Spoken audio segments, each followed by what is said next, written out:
Hello students, नमस्कार भाई सभी को। इस क्लास के अंदर अपन उत्प्रेरक के बारे में पढ़ेंगे, कैटलिस्ट के बारे में। थोड़ा सा इसके बारे में भी आपको पता होना जरूरी है, यहाँ से भी क्वेश्चन आपके पूछा जा सकता है। तो हेडिंग लगाएंगे दोस्तों, उत्प्रेरक कैटलिस्ट। छोटा सा पार्ट है,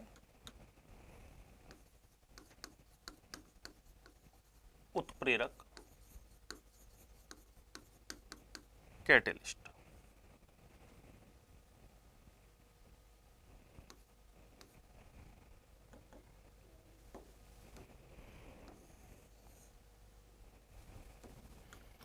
उत्प्रेरक की यदि हम बात करें, कैटलिस्ट की हम बात करें, तो उत्प्रेरक की सबसे पहले तो हम खोजकर्ता की बात करते हैं कि उत्प्रेरक की खोज किसने की थी, कैटलिस्ट होते क्या हैं। खोज करता है इसके दोस्तों बर्जीलियस।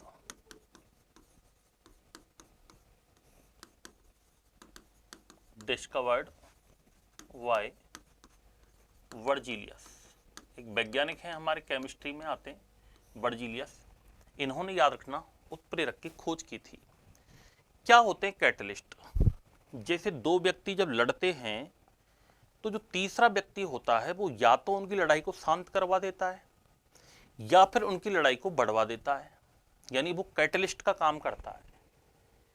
चाहे तो वो कम भी कर सकता है उनकी बीच के झगड़े को, या फिर कई बार वो बढ़ा भी देता है कुछ याद दिला करके। तो वो कैटलिस्ट है। यानी उत्प्रेरक ऐसे केमिकल सबस्टांसेज होते हैं, ऐसे रासायनिक पदार्थ होते हैं जो रासायनिक अभिक्रिया के वेग को बदल देते हैं, change in velocity of reactions. लेकिन खुद के मास के अंदर, द्रव्यमान में, केमिकल कंपोजिशन में, संगठन में कोई भी परिवर्तन नहीं होने देते हैं, खुद अपरिवर्तित रहते हैं। ऐसे पदार्थ उत्प्रेरक कहलाते हैं और इस क्रिया को बोलते हैं उत्प्रेरण। कैटेलाइजेशन के नाम से इसको जाना जाता है, उत्प्रेरण के नाम से इसको जाना जाता है। तो खोजकर्ता कौन है दोस्तों? वर्जीलियस है। तो सबसे पहले अपन इसकी परिभाषा लिखते हैं, डेफिनेशन लिखते हैं इसकी।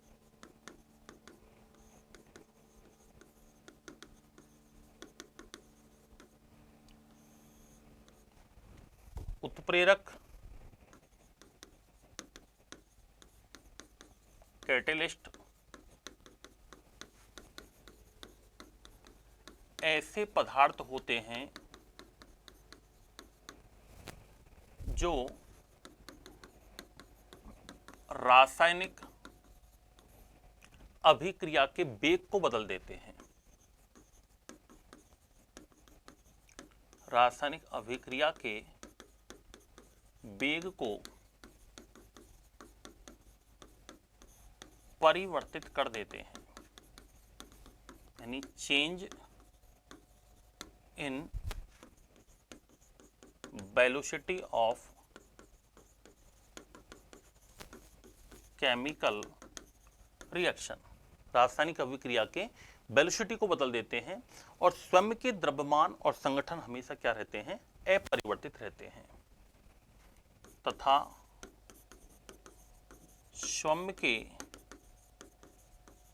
द्रव्यमान, मास तथा रासायनिक संगठन,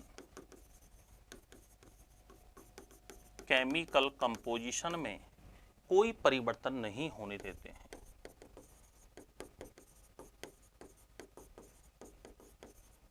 कोई परिवर्तन नहीं होने देते हैं। यानी mass and chemical composition not change, which is called उत्प्रेरक कैटलिस्ट।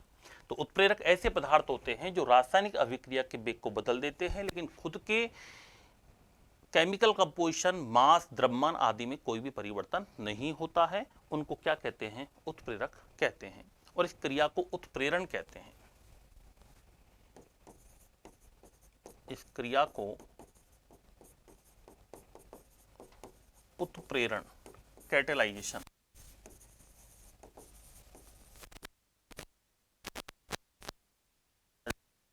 उत्प्रेरण कहते हैं। कैटेलाइजेशन के नाम से इसको जानते हैं। दूसरी बात हम बात करें, जैसे एक एग्जाम्पल लेते हैं अपन, जब पोटेशियम क्लोरेट को गर्म करते हैं, ये है पोटेशियम क्लोरेट, क्या है ये, पोटेशियम क्लोरेट। जब पोटेशियम क्लोरेट को गर्म किया जाता है तो यहाँ पर एक उत्प्रेरक काम में आता है। इसको लगभग हम 338 डिग्री सेल्सियस पर गर्म करते हैं और यहाँ पर एक MnO2 ये कैटलिस्ट के रूप में काम में आता है। मैग्नीज डाइऑक्साइड का यूज हम यहाँ पर उत्प्रेरक के रूप में करते हैं और ये इसको तोड़ देता है दोस्तों, 2KCl प्लस 3O2 यानी पोटेशियम क्लोराइड बनता है और ऑक्सीजन बनता है। अभिक्रिया में इसमें खुद में कोई परिवर्तन नहीं आया है, लेकिन ये अभिक्रिया की वेलोसिटी को क्या कर देता है, चेंज कर देता है। याद रखना ये किसका एग्जाम्पल होगा, ये एग्जाम्पल हो जाएगा अपना उत्प्रेरक का। किसका एग्जाम्पल होगा, उत्प्रेरक का। दूसरा एक जाना पहचाना एग्जाम्पल जो कि आपके एग्जाम में पूछा जा चुका है, वनस्पति तेल की क्रिया जब हाइड्रोजन से कराई जाती है। कई बार क्वेश्चन आ चुका है, ये लगभग हर एग्जाम के अंदर पूछा जा चुका है। तो यहाँ पर दोस्तों वनस्पति घी बनता है जिसको आप डालडा घी कहते हो, और यहाँ पर एक निकल कैटलिस्ट यूज में आता है, एक निकल उत्प्रेरक काम में आता है। तो ये भी दोस्तों किसका उदाहरण है, याद रखना उत्प्रेरक का ही एग्जाम्पल है। एक चीज याद रखना, उत्प्रेरक अभिक्रिया को प्रारंभ नहीं करता है, केवल उसके वेग को बदलता है। उत्प्रेरक अभिक्रिया को प्रारंभ नहीं करता है, स्टार्ट नहीं करता है। कोई शत अशत के रूप में क्वेश्चन आ जाए कि क्या उत्प्रेरक अभिक्रिया को प्रारंभ करता है, नहीं, प्रारंभ नहीं करता है, बल्कि वेग को परिवर्तित करता है, वेग को परिवर्तित करता है। क्या उत्प्रेरक के मास केमिकल कंपोजिशन में चेंज होता है, नहीं। एक होती है रिवर्सिबल रिएक्शन, उत्क्रमणीय अभिक्रिया, उनमें उत्प्रेरक समान रूप से काम करता है। तो हम कह सकते हैं उत्क्रमणीय अभिक्रियाओं में, उत्क्रमणीय अभिक्रियाओं, रिवर्सिबल रिएक्शंस, इस तरीके की जो अभिक्रियाएं चलती हैं उनको रिवर्सिबल रिएक्शन कहते हैं। उत्क्रमणीय अभिक्रियाओं में जो उत्प्रेरक होता है, कैटलिस्ट होता है, वो समान रूप से प्रभावित करता है,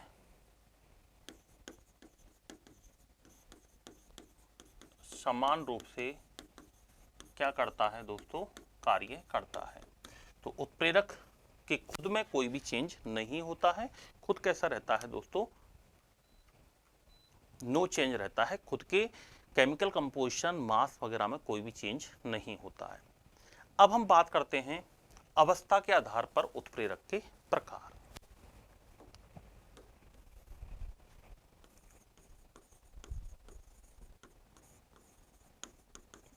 अवस्था के आधार पर उत्प्रेरक के प्रकार, types of catalyst based on phase, उत्प्रेरक की अवस्था। Types of catalyst based on state, अवस्था के आधार पर उत्प्रेरक के प्रकार। अवस्था के आधार पर दोस्तों उत्प्रेरक दो प्रकार के होते हैं। तो समांगी उत्प्रेरक होता है, होमोजीनियस कैटलिस्ट, एक होता है हेटेरोजीनियस कैटलिस्ट जिसको विषमांगी उत्प्रेरक के नाम से जानते हैं। तो सबसे पहला जो आता है इसमें वो कौन सा है दोस्तों, समांगी उत्प्रेरक, और इस क्रिया को बोलते हैं समांगी उत्प्रेरण, एक ही बात है। तो होमोजीनियस कैटलिस्ट, समांगी उत्प्रेरक। और समांगी उत्प्रेरक क्या होता है दोस्तों, जब रासायनिक अभिक्रिया में अभिकारक, उत्पादक और कैटलिस्ट की भौतिक अवस्थाएं समान हो तो उसे क्या बोलते हैं, समांगी उत्प्रेरक कहते हैं। समांगी का मतलब होता है जिसमें मैंने आपको बताया था रिएक्शन में जो भाग लेते हैं वो रिएक्टेंट कहलाते हैं, जो बनते हैं वो प्रोडक्ट कहलाते हैं, और जो बीच में लिखा रहता है वो है कैटलिस्ट। जैसे ये रिएक्शन है तो ये तो क्या है, रिएक्टेंट, ये क्या है, कैटलिस्ट, ये क्या है, प्रोडक्ट। जब इन तीनों की फेज समान है, या तो तीनों सॉलिड स्टेट में होंगे, या तीनों लिक्विड में होंगे, या फिर तीनों गैसीय स्टेट में होंगे, तब इसको क्या बोलते हैं, समांगी उत्प्रेरक कहा जाता है। तो जब रासायनिक अभिक्रिया में कोई भी केमिकल रिएक्शन है, कोई भी रासायनिक अभिक्रिया है, केमिकल रिएक्शन, रासायनिक अभिक्रिया में किस किस के, अभिकारक बोले तो रिएक्टेंट, उत्पाद, प्रोडक्ट तथा उत्प्रेरक, कैटेलिस्ट, तीनों की भौतिक अवस्थाएं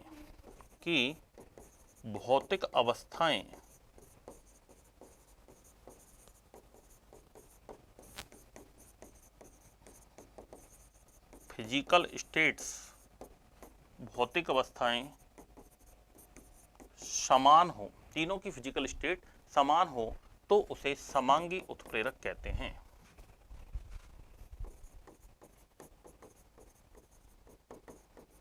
तो उसे क्या कहा जाता है, समांगी उत्प्रेरक कहते हैं। होमोजीनियस कैटलिस्ट के नाम से इसे जाना जाता है। तो ये हुआ समांगी। समांगी का मतलब होता है तीनों अवस्थाएं सेम होना। जैसे एक एग्जांपल है 2SO2, सल्फर डाइऑक्साइड की क्रिया जब ऑक्सीजन से कराते हैं तो ये बन जाता है दोस्तों सल्फर ट्राइऑक्साइड।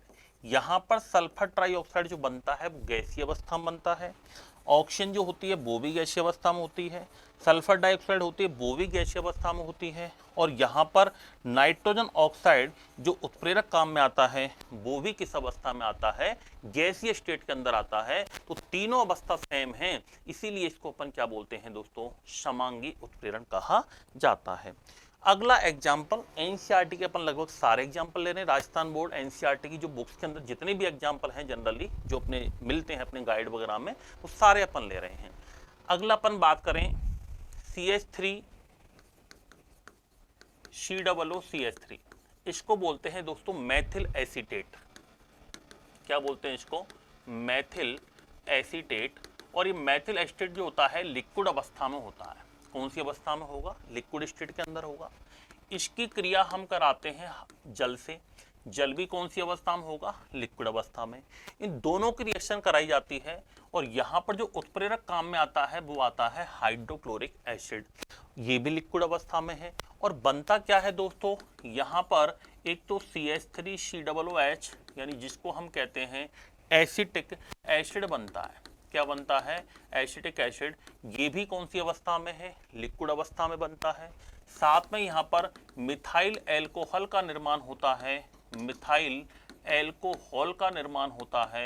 ये मिथाइल एल्कोहल भी याद रखना कौन सी अवस्था में है, लिक्विड अवस्था में ही होता है। तो यहाँ पर आप देख पा रहे हो सबकी अवस्था लिक्विड है, इसीलिए इसको अपन क्या कहते हैं, समांगी उत्प्रेरण के नाम से जानते हैं। इसके अलावा अपन बात करें जैसे CH3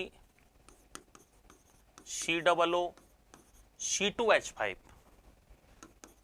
ये क्या है दोस्तों, एथिल एसीटेट है। ये क्या है, एथिल एसीटेट है। ऊपर वाला मैथिल है, ये है एथिल। ये मिथाइल एल्कोहल का रूप है, ये एथिल एल्कोहल का रूप है, तो इसको बोलते हैं एथिल एसीटेट। ये एथिल एसीटेट जो होता है वो लिक्विड अवस्था में होता है। कौन सी फेज में होगा, लिक्विड फेज में होगा। इसकी क्रिया हम कराते हैं जल से, जल कौन सी अवस्था में होता है, लिक्विड फेज में होगा, याद रखना। और इससे जो अगला जो हमारा बनता है वो बनेगा दोस्तों CH3COOH। क्या बनेगा यहाँ पर, CH3COOH। ये भी याद रखना, इसको वही एसिटिक एसिड बोलते हैं लिक्विड अवस्था में। यहाँ बना मिथाइल एल्कोहल और यहाँ क्या बन जाएगा दोस्तों, इथाइल एल्कोहल बन जाएगा। क्या बन जाएगा, इथाइल एल्कोहल। तो ये भी कैसा है दोस्तों, याद रखना, ये भी समांगी है। कैसा है, समांगी है, यानी प्रत्येक अवस्था इसकी क्या है दोस्तों, सेम है, इसलिए इसको समांगी उत्प्रेरण के नाम से जाना जाता है।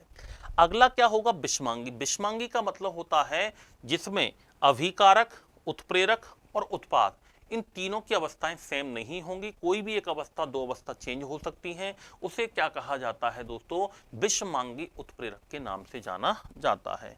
तो सेकंड नंबर पर आता है विषमांगी उत्प्रेरक। सेकंड नंबर पर आता है विषमांगी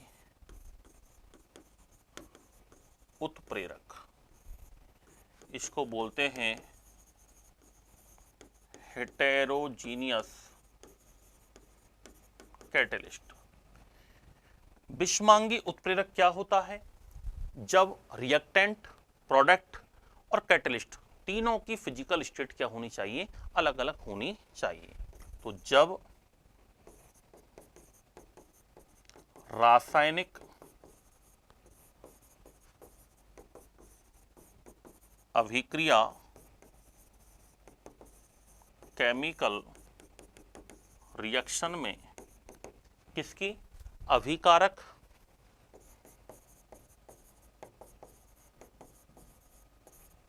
यानी रिएक्टेंट, उत्पाद, प्रोडक्ट तथा उत्प्रेरक, कैटलिस्ट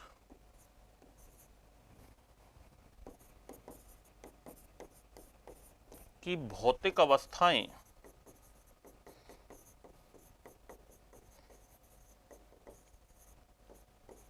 फिजिकल स्टेट्स कैसी होनी चाहिए, अलग अलग होती हैं, तो उसे क्या कहते हैं, याद रखना, विषमांगी उत्प्रेरक कहा जाता है।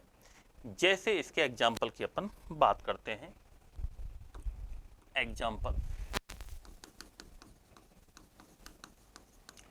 एग्जाम्पल्स की हम बात करें इसके अंदर, तो वनस्पति तेल की क्रिया जब हाइड्रोजन से कराई जाती है तो वनस्पति घी बनता है। वनस्पति तेल की क्रिया जब हाइड्रोजन से कराई जाती है तो यहाँ पर निकेल उत्प्रेरक काम में आता है और क्या बन जाता है, वनस्पति घी बनता है। ये वनस्पति घी कौन सी अवस्था में होता है, सॉलिड स्टेट के अंदर होता है, ठोस अवस्था में होता है। यहाँ पर निकेल जो होता है ये भी कौन सी अवस्था में है, सॉलिड अवस्था में है। हाइड्रोजन कौन सी अवस्था में है, गैसीय अवस्था में है। और वनस्पति तेल कौन सी अवस्था में है, लिक्विड। तो आप देख पा रहे हो सबकी स्टेट क्या है, अलग अलग है। तो ये विषमांगी उत्प्रेरक का उदाहरण है। अगला एग्जाम्पल, ये इसका एग्जाम्पल हो गया। दूसरा अपन बात करें, N2 + 3H2 = 2NH3।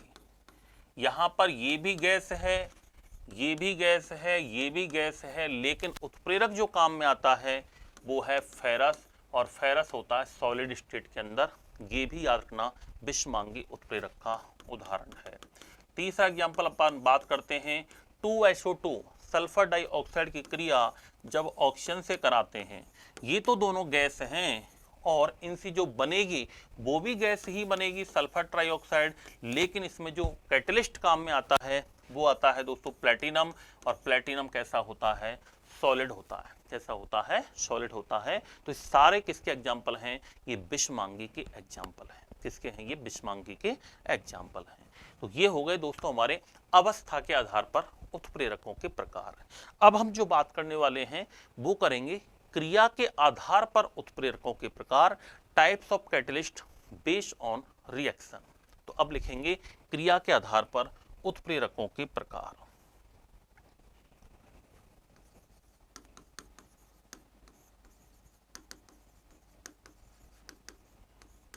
क्रिया के आधार पर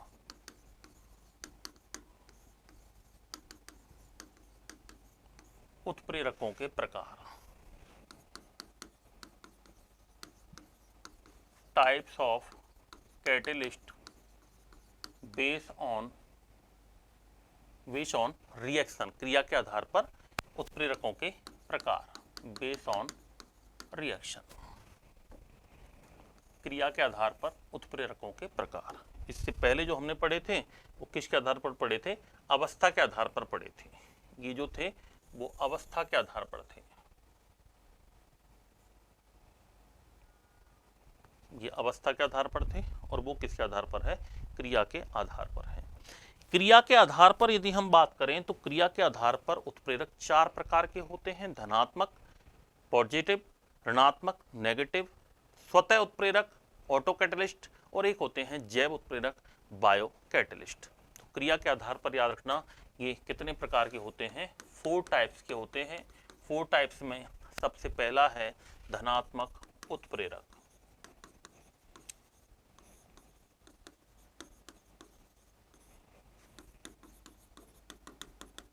पॉजिटिव कैटलिस्ट। धनात्मक उत्प्रेरक क्या होते हैं?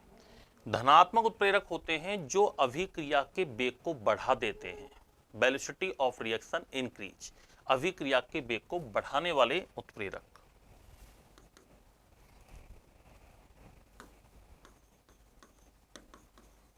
अभिक्रिया के वेग, वेलोसिटी ऑफ रिएक्शन, अभिक्रिया के वेग को बढ़ाने वाले उत्प्रेरक, बढ़ाने वाले उत्प्रेरक क्या कहलाते हैं? पॉजिटिव कैटलिस्ट कहलाते हैं। जैसे हम बात करें एग्जाम्पल की, कुछ एग्जाम्पल देख लेते हैं। पहला एग्जाम्पल इसका आता है 2KClO3, ये टूट जाता है 2KCl प्लस 3O2। यहाँ पर गर्म तो करते ही हैं अपन, साथ में उत्प्रेरक काम में आता है MnO2, ये इस अभिक्रिया के वेग को बढ़ाता है, इसलिए पॉजिटिव कैटलिस्ट है, याद रखना। दूसरा example N2 plus 3H2 equal to 2NH3, और यहाँ पर काम में कौन आता है? फेरस आता है। ये फेरस जो होता है इस अभिक्रिया के वेग को बढ़ाता है।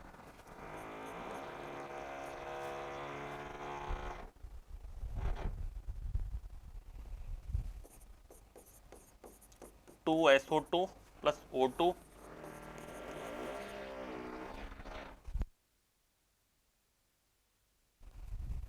यहां पर जो कैटलिस्ट काम में आएगा वो कौन सा आता है दोस्तों? प्लेटिनम आता है, ये भी बढ़ाता है।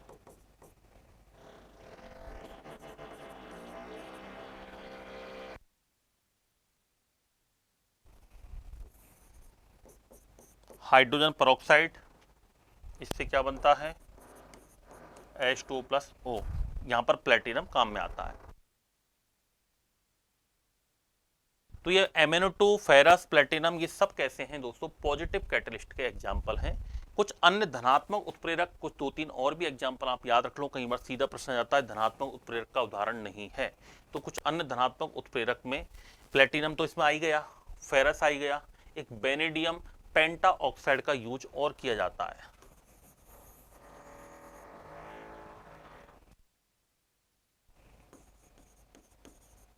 अन्य धनात्मक उत्प्रेरक वेनेडियम पेंटा ऑक्साइड, ये भी लिख लेना। एक वेनेडियम पेंटा ऑक्साइड होता है, इसका यूज भी धनात्मक उत्प्रेरक के रूप में किया जाता है।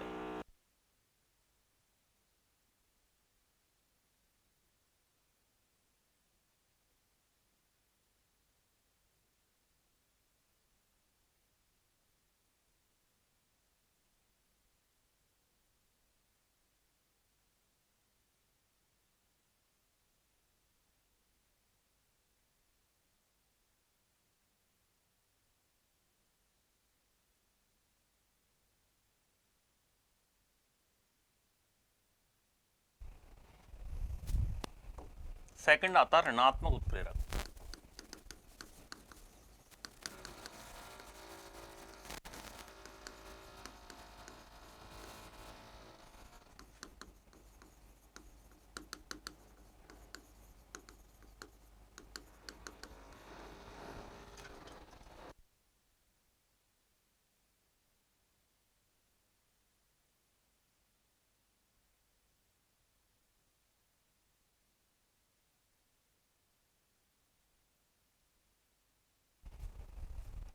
ऋणात्मक उत्प्रेरक क्या होते हैं? जो अभिक्रिया के वेग को कम करते हैं।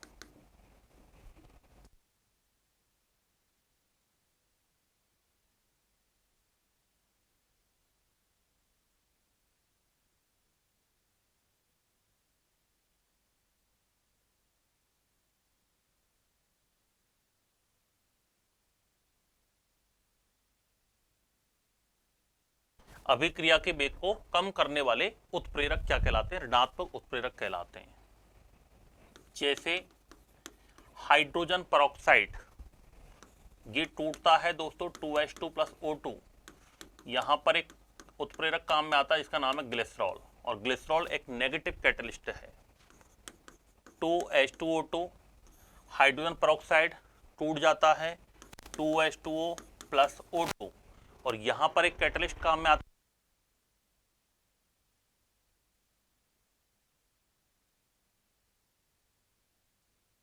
का नाम है फास्फोरिक अम्ल। फास्फोरिक अम्ल।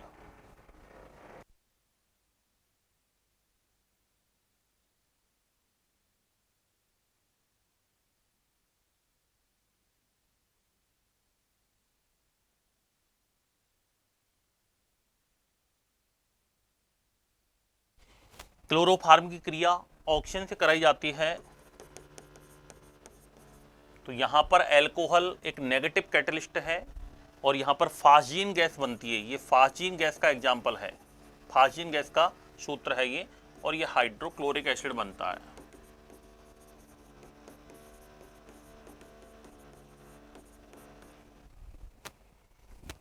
तो ये सारे एग्जाम्पल जो है दोस्तों वो नेगेटिव कैटलिस्ट के हैं। तो ग्लिसरॉल, फास्फोरिक अम्ल, एल्कोहल, ये किसका काम करते हैं? नेगेटिव कैटलिस्ट का काम करते हैं। तीसरा आता है दोस्तों स्वतः उत्प्रेरक।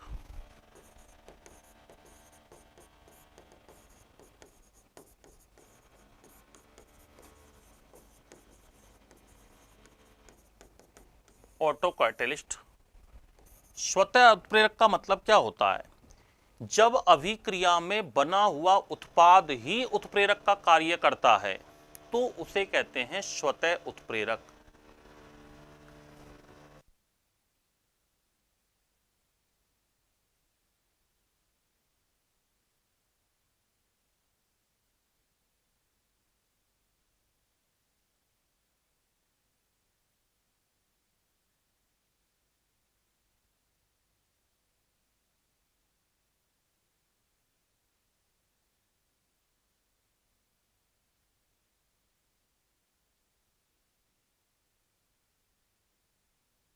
तो जब केमिकल रिएक्शन में बनने वाला कोई प्रोडक्ट ही कैटलिस्ट का काम करता है तो उसको स्वतः उत्प्रेरक कहते हैं। आ चुका है क्वेश्चन एग्जाम के अंदर। एनसीईआरटी का एकमात्र एग्जाम्पल है ये CH3COO C2H5, इसको बोलते हैं एथिल एसीटेट।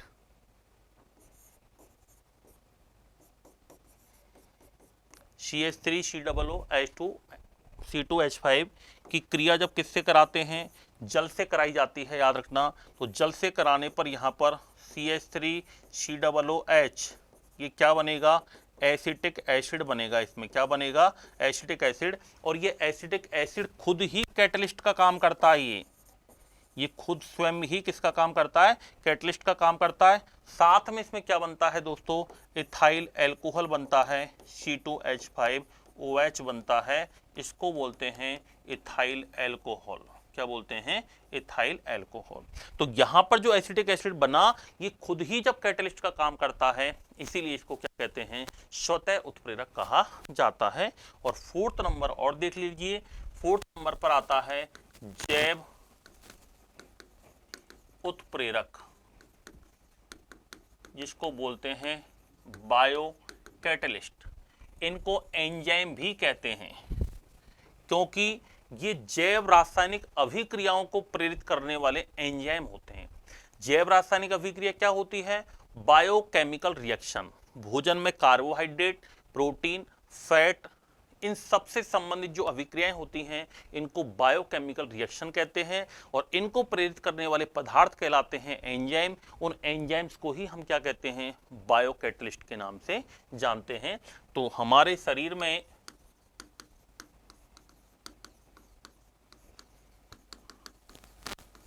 जैव रासायनिक अभिक्रियाओं बायोकेमिकल रिएक्शंस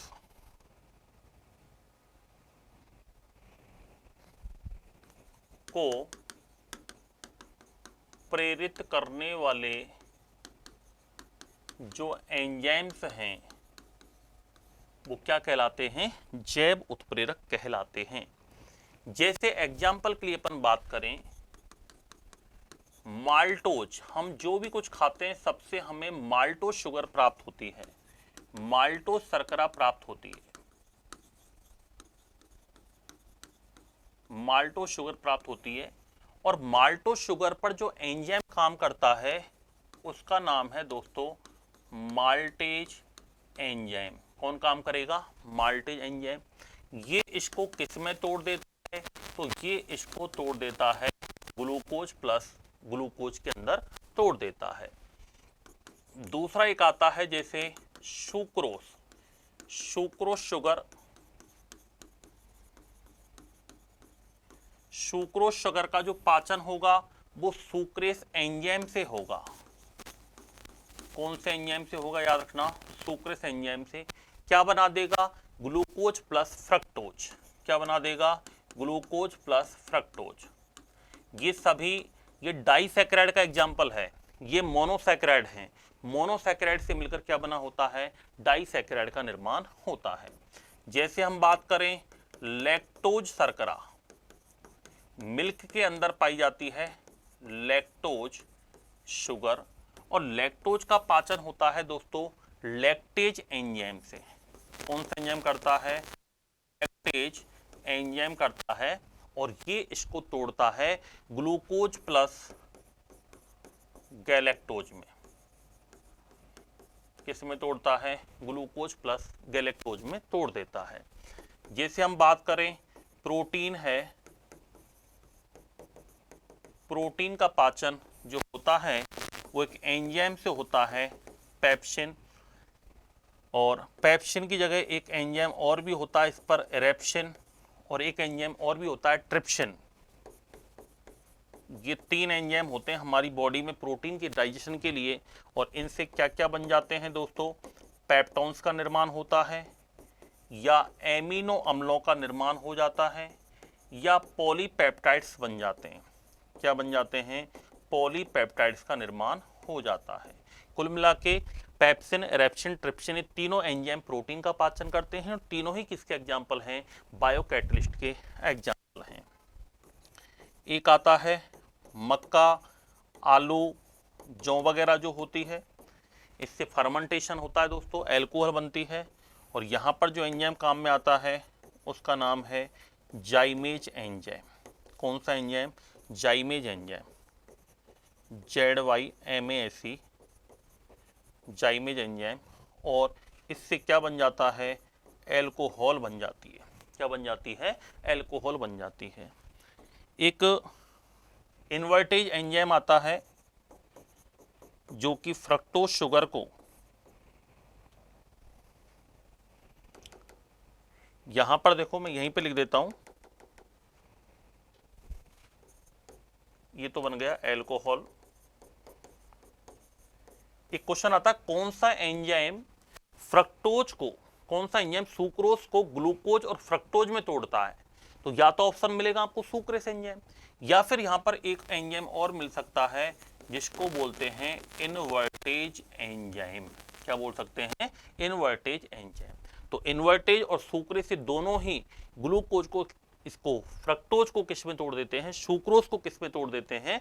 ग्लूकोज और फ्रक्टोज के अंदर तोड़ देते हैं। तो zymase, invertase, lactase, maltase, erepsin, trypsin, pepsin, lipase, इसके अलावा अपन बात करें जैसे एरेप्सिन वगैरह है, एमाइलेज वगैरह है, ये सब क्या हैं? ये सारे दोस्तों बायोकैटलिस्ट हैं। सारे क्या हैं? ये बायोकैटलिस्ट के रूप में काम करते हैं। वसा का पाचन लाइपेज के द्वारा होता है। वसा का जो पाचन होता है वो होता है दोस्तों लाइपेज एंजाइम के द्वारा, और इससे क्या बन जाते हैं, इससे बनते हैं फैटी एसिड्स जिनको कहा जाता है बसीय अम्ल। प्लस इसमें किसका निर्माण होता है, ग्लिसरॉल का निर्माण होता है। फैटी एसिड्स प्लस ग्लिसरॉल बनता है। और यहाँ पर लाइपेज एंजाइम जो है, ये लाइपेज एंजाइम किसका काम करेगा, ये याद रखना, बायोकैटलिस्ट का काम करता है, जैव उत्प्रेरक का काम करता है। तो ये थी दोस्तों हमारी बात किसकी, बायोकैटलिस्ट से रिलेटेड थी, जैव उत्प्रेरक से संबंधित थी। तो ये उत्प्रेरक के बारे में हमने पढ़ा है, जो कि आपके सिलेबस का पार्ट है, याद रखना। इसमें से भी क्वेश्चन आपसे पूछा जा सकता है। तो हमने फिजिकल केमिकल चेंजेज वगैरह पढ़ लिए, रिएक्शंस हो गई हमारी, संचारण कोरिजन वगैरह हमने पढ़ लिया है सारा, ऑक्सीडेशन अपचेन रिएक्शन पढ़ ली हैं, और हमने कैटलिस्ट भी पढ़ लिया है। तो इस प्रकार दोस्तों एक टॉपिक हमारा यहाँ पर कंप्लीट हो जाता है। मिलते हैं दोस्तों नेक्स्ट क्लास में नए टॉपिक के साथ। धन्यवाद।